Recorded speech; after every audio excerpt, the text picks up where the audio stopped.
So, ministers, colleagues, ladies and gentlemen, 7 years into the conflict and humanitarian crisis in Yemen, the protection needs have increased to an unprecedented level.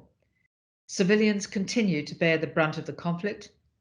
Casualties, forced displacements, loss of meagre livelihoods, and damage to essential infrastructure.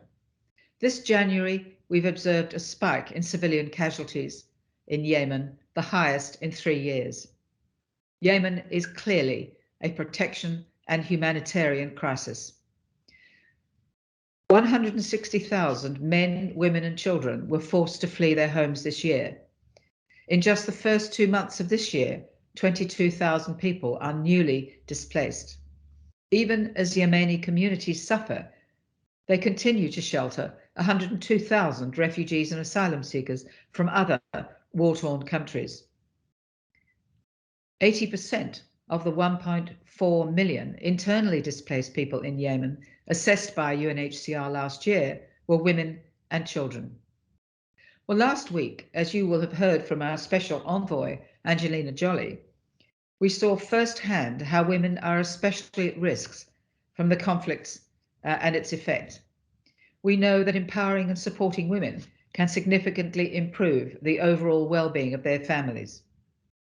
Zara, a mother of 7, has been displaced 3 times in the last 7 years, and one of her children is paralyzed. She struggles to support her family's daily needs, and her children have resorted to begging for food. She is just one of the thousands of women who need our support to survive this conflict and to support their families. Excellencies, the underlying drivers of this crisis must be addressed urgently. We need to strengthen community resilience and to support access to durable solutions for all those affected.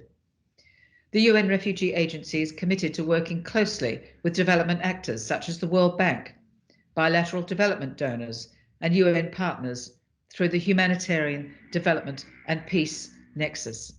Working with our development partners will allow people to break the cycle of dependency, to achieve self-sufficiency with jobs and livelihoods, and to empower communities to act as a foundation for peace and stability. Ladies and gentlemen, without the international community's timely and generous support during this humanitarian emergency in Yemen, hardships will continue to mount. UNHCR's life-saving assistance to internally displaced people, to refugees and asylum seekers, and to their host communities in Yemen requires over $291 million in financial support this year. To avoid further devastation, we call for a swift and peaceful resolution of the conflict. The protection of displaced populations and other conflict-affected communities must remain our common and highest priority. Thank you.